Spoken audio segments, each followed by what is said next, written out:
Lucknow super giants তাদের do or die ম্যাচে নিজেদের ঘরের মাঠে কিছুটা দুর্বল, কিছুটা ছন্দহীন সানরাইজার্স হায়দ্রাবাদের কাছে 10 বল বাকি থাকতেই যে ম্যাচটা হেরে গেল গতকাল, এই ম্যাচ হারের ফলেই তারা প্লে অফের রেস থেকে এখন অফিসিয়ালি এলিমিনেট হয়ে গেল।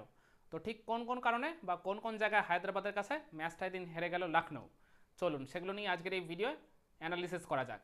তো লখনৌয়ের হারের কারণ হিসেবে প্রথমেই যে পয়েন্টটা উঠে আসবে সেটা তাদের ওপেনিং জুটিতে 115 রান উঠে যাওয়ার পরেও তারপরে তারা কিন্তু সেই ওই পজিটিভ যে টোনটা সেট হয়ে গেছিলো সেটাকে কিন্তু একেবারেই ধরে রাখতে পারেনি। খেয়াল করে দেখবেন 10 ওভার শেষে তাদের স্কোরটা ছিল বিনা উইকেটে 108, কিন্তু 15 ওভার শেষে তাদের স্কোরটা ছিল 2 উইকেটে 146। মানে ওই যে বলছিলাম ওপেনিংয়ে এত ভালো জুটি হয়ে যাওয়া সত্ত্বেও 10 ওভার শেষে তারা এত ভালো ভালো পজিশনে থাকা সত্ত্বেও তারপরের 5টা ওভারে তারা তুলতে পেরেছিল মাত্র 34 রান। মানে 30 বলে তারা তুলতে পেরেছিল 34 রান, খুইয়ে ফেলেছিল 2 উইকেট। এই জায়গাতে আমি মনে করি লখনৌ ওই জায়গা থেকে মানে 10 ওভার শেষে 108 থাকার পরেও একটা তারা হিউজ টোটাল ওই জায়গায় যে তোলার স্বপ্ন দেখছিল, অন্তত তাদের স্কোরটাকে নিয়ে যাওয়া উচিত ছিল 220+-এ। সেটা তারা তুলতে না পারার মূল কারণটাই হচ্ছে এই মাঝের 5 ওভারে স্লো ব্যাটিং বা নেগেটিভ অ্যাপ্রোচে ব্যাটিং, আর যার জন্য মূল দায়ী ছিল ওই এইডেন মার্করাম আর ওই নিকোলাস পুরান। এই দুই মানে বিধ্বংসী ব্যাটার ক্রিজে থাকা সত্ত্বেও মাঝের ওই 5টা ওভারে যখন মাত্র 34 রান উঠবে, সেটাই তো ডেফিনেটলি লখনৌকে ম্যাচ থেকে অনেকটাই ব্যাকফুটে ঠেলে দিয়েছিল।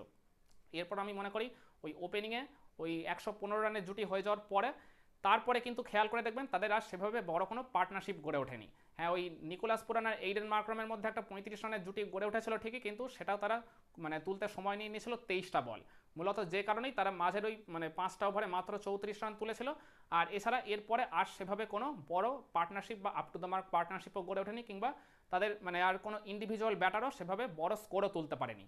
আমি মনে করি ডেফিনেটলি এটাও কিন্তু লখনৌকে বড় রান তোলা থেকে এদিন মানে বঞ্চিত করেছে।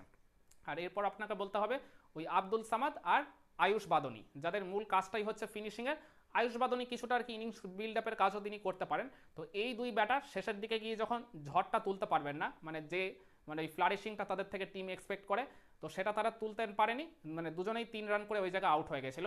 মূলত সেই কারণেই আমি মনে করি নিকোলাস পুরান তিনি একাই আর কি শেষের দিকে লড়াই চালিয়ে গেছিলেন।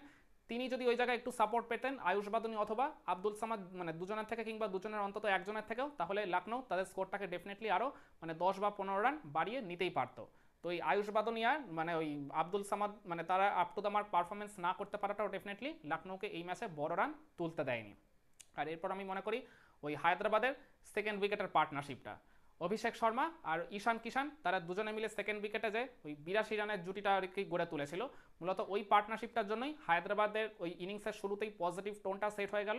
মানে যে কারণে তারা মাত্র 8 ওভারের মধ্যেই 100 রানের মানে কাছাকাছি পৌঁছে গেছিলো।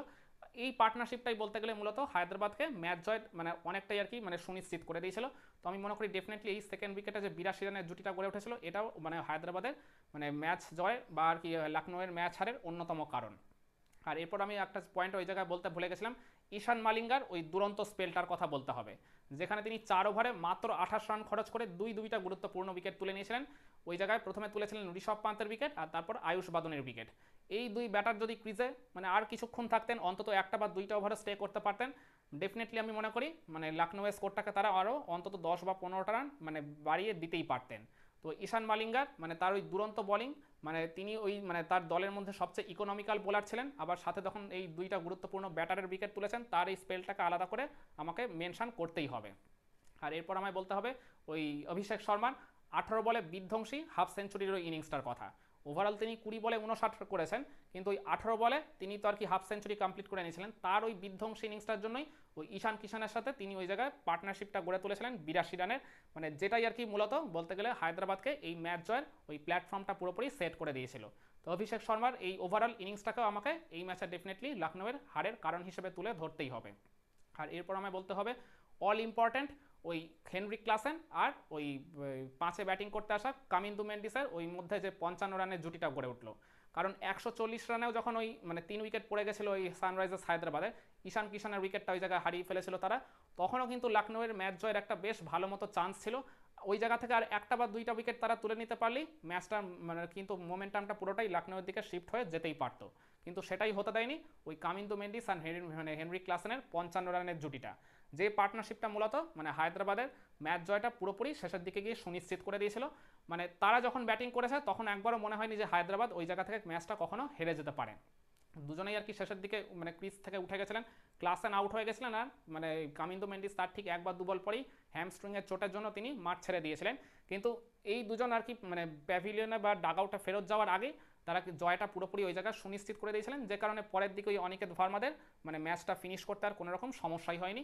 তো এই ফোর্থ উইকেটে কামিন্দো মেন্ডিস আর ক্লাসেনের ডেফিনেটলি 55 রানের জুটিটাকেও আপনাকে এই ম্যাচে লখনৌয়ের হারের কারণ হিসেবে তুলে ধরতেই হবে।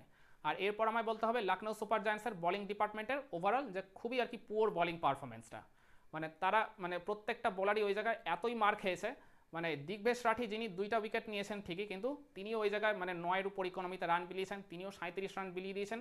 আর এছাড়া অন্যান্য বোলাররা তো মানে বেধড়ক ঠ্যাঙানি খেয়েছেন।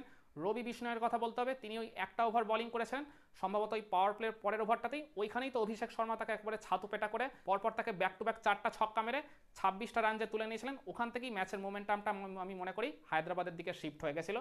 তো এই রবি বিষ্ণই তো বটেই, আর এছাড়া অন্যান্য আর কি বোলারদের খারাপ বোলিং পারফরমেন্সটাকেও আমাকে ডেফিনেটলি লখনৌয়ের এই ম্যাচ হারের অন্যতম কারণ হিসেবে তুলে ধরতেই হবে। আমার মনে হয় এই কয়েকটা কারণের জন্যই লখনৌ সুপার জায়ান্টস প্রথম ইনিংসে একটা বেশ ভালো ফাইটিং টোটাল তোলা সত্ত্বেও তারা দিন শেষে এই ছন্দহীন বা কিছুটা দুর্বল সানরাইজার্স হায়দ্রাবাদের কাছে ম্যাচটা 10 বল বাকি থাকতে হেরে গেল। একমত হবেন আমার এই পয়েন্টগুলোর সাথে, নাকি আপনারা মনে করেন লখনৌয়ের হারের পিছনে আরও অন্য কোনো কারণ ছিল? কমেন্ট করে আপনার মতামতটা জানাতে পারেন।